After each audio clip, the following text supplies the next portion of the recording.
y'all, I'm Treacherous Slayer coming at y'all with another video, and before we get started, don't forget to like, comment, and subscribe. Now y'all, today we're about to get into episode 6 of Squid Game, Ganbu, and let me tell y'all, someone definitely wasn't a true Ganbu at the end. Now, this episode starts with the aftermath of episode 5, where we see the PlayStation Masked Man swarming the players' room, obviously looking for the intruder number 29 that obviously Detective Juan was using as a disguise. And as they line all the players up, we see one of the triangle masks holding player 1 at gunpoint, and Gihan was trying to tell him, like, look, he's like sick and everything, but he stands in line, and obviously we learned that player 1 wet himself in the last episode. So as they stand in line, to save player 1 the embarrassment, Gihan quickly gives him his jacket to cover up his accident and tells him everything will be fine. And we see the woman on the PA announcing that all the players are about to start the 4th game soon, so y'all line up and follow the PlayStation Masked Man through the labyrinth. Now y'all, as we walk through the labyrinth with the players, we see player 111 and the other PlayStation Masked Man that exposed themselves for the organ harvesting all hung up on display. And then the front man explains to them all, like, this is the consequence for if you try to play the game unfairly and bend the rules to your benefit, and if you continue to do so, you'll face the same consequence as them. And then we see Doksu looking nervous up at the marionetted bot players, and PlayStation Masked Man are like, oh shit, I really need to watch my step now. I'm like, yeah, you can't play unfair like that. Like, I don't know what you thought this was. Like, this isn't the mafia where you could just do what you want, you know? So, like, what was he thinking, y'all? Like, he thought he was, like, in a clear. We then see Detective Juan still gathering clues on who this frontman is as he watches him from afar. And then he hears the frontman on the phone reassuring the VIPs that everything's still going according to plan and the next game is about to begin. So I hope Detective Juan doesn't do anything rash and exposes himself and then gets himself clipped. So we speed past that. Then we see the players in a room and having to choose a partner to play with. So obviously this is going to be like a duo gameplay thing. So I wonder how this is going to turn out. And then they have to choose a partner to play with within 10 minutes. And then we see Miss Hami Leon consistently begging Gihon and Sangwoo, but obviously they constantly reject her advances. And we see her asking other players, but then as we see Gihon about to ask Sangwoo to partner up with him, Sangwoo instantly chooses Ali over Gihon, and Gihon is looking salty all out. Like, my heart would have dropped to my ass because I thought we were best friends to the end, like, no child's play. So, like, what's going on? Like, you really just gotta choose Ali over him, but then Gihon just eats it. He takes it out. He was like, you know what, it's fine. Like, I'll find someone to play with. Then we see Gihon struggling to find another partner to play with as well. Then we see 244 bringing up how God created men and women differently and how each sex has a different advantage over the other. Then we see 240 eating him up, roasting him alive like she usually, clocking with the tea and saying, like, okay, yeah, that misogynistic way of thinking is not going to help you in this game, sir. Like, because you see there's a few of us women still here to win this game, so you need to shut the hell up. So they speed past that. Then we obviously see Sabayu teaming up with 240 because obviously we know, like, that's our new best friend and she can't easily get rid of her, and she's like, you know what, fuck it, we gonna stick it through. So we see this one player trying to convince Gihon to abandon player 1 since he's saying obviously don't want to play with someone as at risk of losing as he is. And then obviously Gihon looks longingly at him like, nah, that's my teammate, I'm gonna stick beside him. So we see him finally making the final decision to team up with player 1 since someone wanted to play with someone as much as this risk as he is, since we all know his health is declining. So Gihon partners up with him. Then y'all, this aspect was so funny. We see Miss Hami Leon having just an episode, y'all. She just spiraling out of control, consumed with mania, y'all. Like, she just throwing a tantrum, like, none of y'all gonna be my partner, like, y'all all gonna regret this, like, no, I need a teammate, like, please let me be part of one of y'all team. Then we see the PlayStation Masked Man just dragging her off just say, I'm like, oh no, so I'm like, okay, is she gonna get clipped since she didn't get no partner? Because we all know, like, when certain people aren't, you know, chosen or they're the last or something in this game, they don't really last that long. So we see Doc 2 cheering, enjoyed everything, saying like, glad we don't gotta deal with that crazy bitch anymore and everything. I'm glad, well, you're speaking too soon, sir. You don't know that. Like, there could always be a twist. So I'm hoping she's not about to clip y'all. So we'll see about that.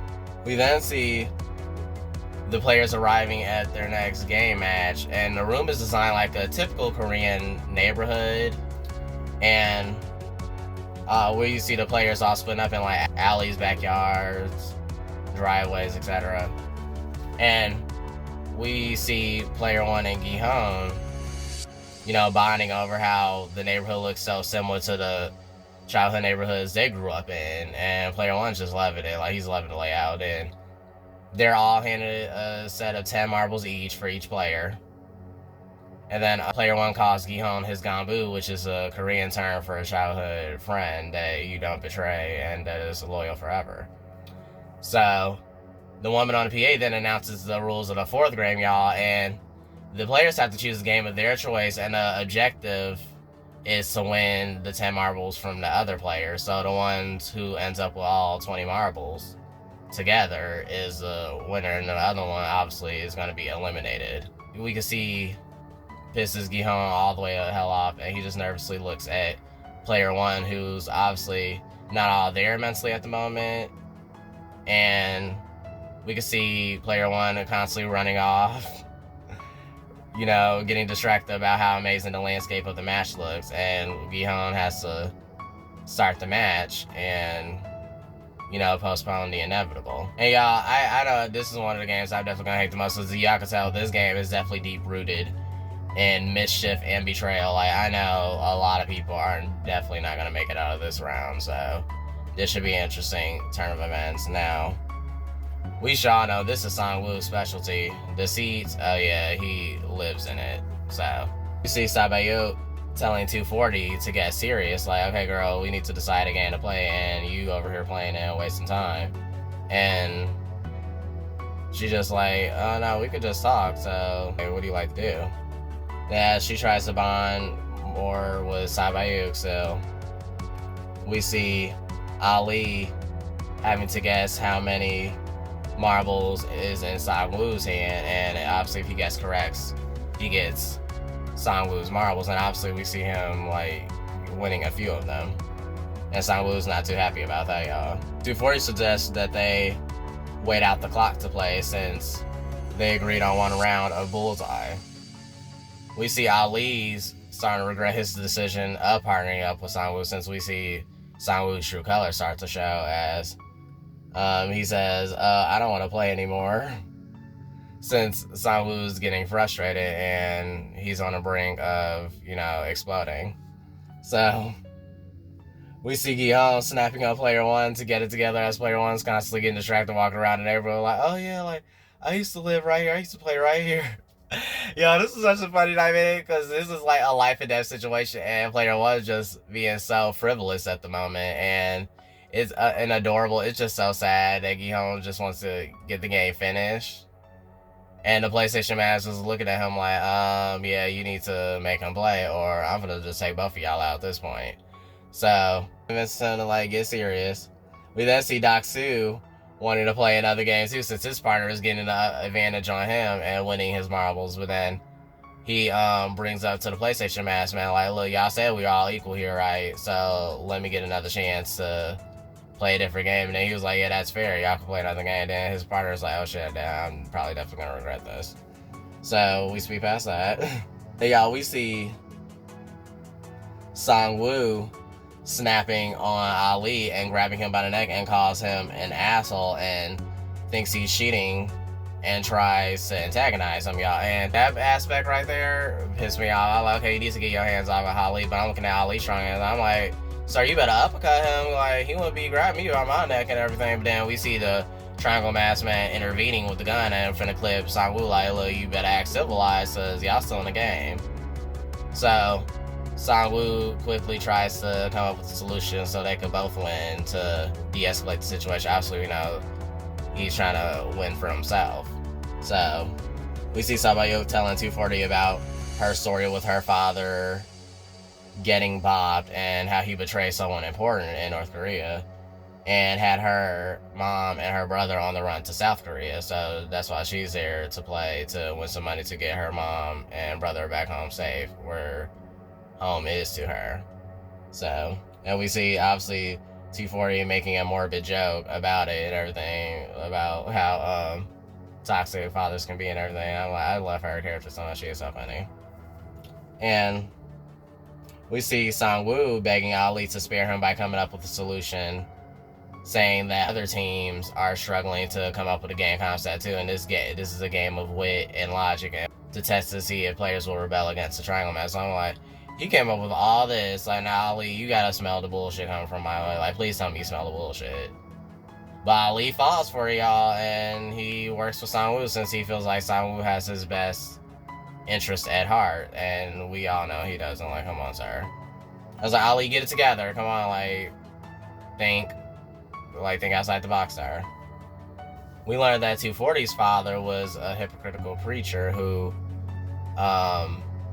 essayed her and abused her and physically abused and verbally abused her mom. And one day she came home and he bopped her mom, and seen him holding the weapon that he bopped the mom with in his hand. So next thing she knew, she was holding said weapon in her hand and she bopped him as well. So now she just lost both of her parents, and she said she was wallowing in depression for a while and didn't know what to do. Then she received a card to join the Squid Game, so that's why she ended up there. Then she says like,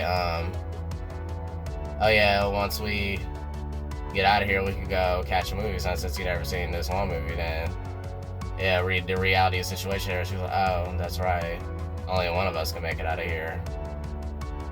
And then like, it is, all the life is just drained from that atmosphere at that moment. I'm like, see, what I'm not gonna do is that, because I can't handle all that. I'm like, stop. And they could really be good best friends, and I'm just like, I just know this is not gonna end well, and this pissed me off.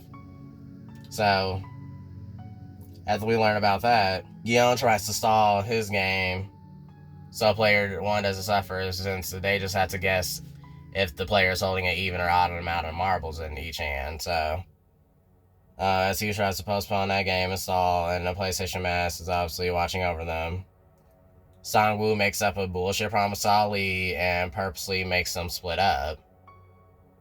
He tells Ali to give him his marbles to make it seem like it's going to be dangerous, and every nearby player from different teams, any losing player, is going to be fiending for a certain amount of marbles, knowing damn well that's not the case. And he makes it seem like he'll be in danger and tells him to tie the marbles around his neck, but then as a player is getting clipped in the background, Sang-woo quickly switches out the marbles for stones, since we know, like, obviously he would do anything to win. And when Ali turns back, he quickly rises up. He quickly gives Ali the marbles to hold around his neck. And obviously we tell this man ain't shit and will never be shit. Like, Sang-woo, you could fry in the deepest part of hell, because what is wrong with you?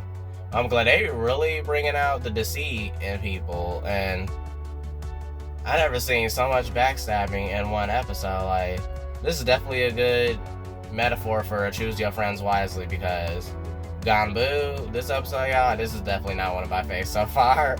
I cannot. And we see Dak-soo cheering in victory as he wins, and his partner panics and tries to run down an alley and exit the match. He's instantly clipped and bobbed to the top at the entrance by one of the PlayStation Masks, and obviously we see Dak-soo winning. So yeah, I guess he said he wasn't going out without a fight. I was like, I don't blame him too. I guess he said since we won't win this game by any means necessary. So, and he does so. So after we see Sang-woo hanging the marbles on Ali's neck, why the hell he got Ali searching for struggling teams to team up with so they could rebel against the PlayStation Mask? I'm like, Ali, come on, you gotta be quicker than that. Like, come on, sir, think on your feet, because you can't smell this bullshit coming from a mile away. Like, he's obviously lying to you. Like, he's postponing the inevitable. Like, come on, sir. And we see Gi-hun trying to avoid, you know, reaching an end to the game. It's all out his game still with player one, since he cares for player one like a father. You know, like, that's his father figure. That's how he's viewing him. And this is too heartbreaking to watch. I can't watch this. And he's quickly trying to like finish their match, but stall at the same time. Then we see Sabayuk and 240 starting their game. Yeah, I love this aspect of the episode. Then we see player one seemingly running out of his marbles, and as Gi-hun tries to approach the PlayStation Masked Man and says that he's the victorious winner, then we see player one playing a joke on him, like, oh wait, look, I have one more right here. And then Gi-hun turns around in astonishment, like, so you played in my face this whole time? You're like, I know this man didn't have a marble the whole time, and I just asked him if he had any more marbles. And as he turns back and looks in shock at the PlayStation Mask, then we see player one getting up and still going to explore the neighborhood, like, okay, I see something over here, let me go see this. What is this? Is that my old car over here? I'm like, y'all, I can't. Player one is a mood, and I love him so much. Like, oh, this old man, gotta cherish him. And as Gi-hun chases him down, we see 240 purposely losing the game as she limply throws her marble down to the ground. And then we see Sabayuk chewing her ass out, like, what the hell are you doing? You need to play this fair and square. And then obviously we see her basically rebuttaling against Sabayuk, like, no, look, you won and everything. Like, I played and everything. She's like, no, you need to throw again, because what the hell was that? You're purposely trying to throw this match. And you, like, get it together, let's have another match. She's like, no, you won fair and square. I'm like, y'all, like, why the hell would she do that? I was like, stop for the talk right. I was like, I can't. We then see Ali reaching the spot where Sang-woo told him to meet him at, since he was victorious in his search for struggling teams. And we see Ali calling out Sang-woo's name, like, okay, Sang-woo, where are you, Sang-woo?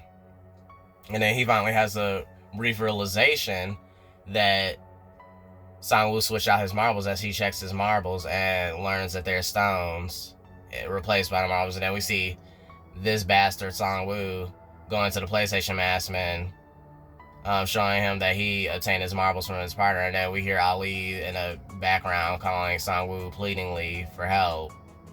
Like, Sang-woo, where are you? And Triangle Masked Man behind Ali gets ready to, like, lift up his clipper, and then we see Ali accepting his fate as he stops calling Sang-woo's name, and he's instantly clipped. And y'all, I want that son of a bitch Sang-woo's head on a spike. For real, like, did he really just betray him like that? I'm like, that's the end for Ali's character, and I was really rooting for him. He was one of the players I really thought that was about to win this game, and he's instantly clipped off like that. And I want Sang-woo to burn in the eternal flame for that. Like, what is wrong with you? Oh, that got me so mad. Oh, that infuriated me so bad. I was like, oh my gosh. Like, R.I.P. Ali, because he did not deserve that. He didn't get his workers' compensation. Now he ain't even gonna be able to see his wife and son no more. Like, I can't. Ugh. Then we see 240 finally accepting her fate as she yells Sabayuk's name to her as Sabayuk makes her way to the exit, and she tells Sabayuk that it was an honor being her partner, and she's instantly clipped. And yeah, I can't handle that. I'm like, and we see Sabayuk like consumed with sadness as well, since she just lost a genuine friend. I'm like, why do I gotta make genuine friends to the very end? Like, I can't. Like, this episode, y'all, I can't. Just the effusiveness and just the raw tension throughout this whole episode. Like, oh, the writers and the show creators, y'all definitely hit the nail on the head on just humanity as a whole. Like, I loved it. I loved how y'all played with the theme of betrayal, and it was just very difficult to watch, yet cathartic at the same time. Then we see player one finally reaching a stopping point at he assumes to be his old childhood home, and Gi-hun snaps on him like, come on, we need to finish this game. Like, you lied to me about having the last mom. And then player one flips on him like, also lying to your friend this whole time to selfishly win a game is your way of being genuine to a friend and loyal. And then Gihon like realizes that player one knew what he was doing to him the whole time and purposely tried to win, you know, unfairly. But then we see player one accepting his fate and thanking Gihon for playing with him, and then we just see Gihon consume with sadness as he breaks down in tears and hugs player one, and player one just says, "No, don't cry, like, it was an honor playing with you. I'm glad you didn't let my disease get the best of me, and I was able to play with you throughout this whole experience." So, y'all, as Gihon prepares to leave, as player one gives him his last marble, he tells Gihon his name is Yohei Lau. And as Gihon walks away crying, we hear the triangle mask bopping and clipping player one, and Gihon walks away crying. And as the camera pans up, it's the end of the episode, y'all. And Ganbu definitely pissed me off. Like, I can't. This episode was definitely not one of my faves. It was a good morality episode. I loved the message in it, but y'all, like, I lost too many faves there. I done lost Ali, player one, 240. Like, I couldn't handle the loss in this episode. Like, really pissed me off. But overall, it was still a good episode, but it was just not one of my faves. Like, I can't, and I want Sangwoo's head on a spike. Like, I said what I said. Like, Sangwoo needs to instantly get his karma, and I'm standing on that. So, y'all stay tuned for next week's episode 7 recap of Squid Game. And I'm Treacherous Slayer, and y'all, I'll see y'all later. And don't forget to like, comment, subscribe, y'all. See ya.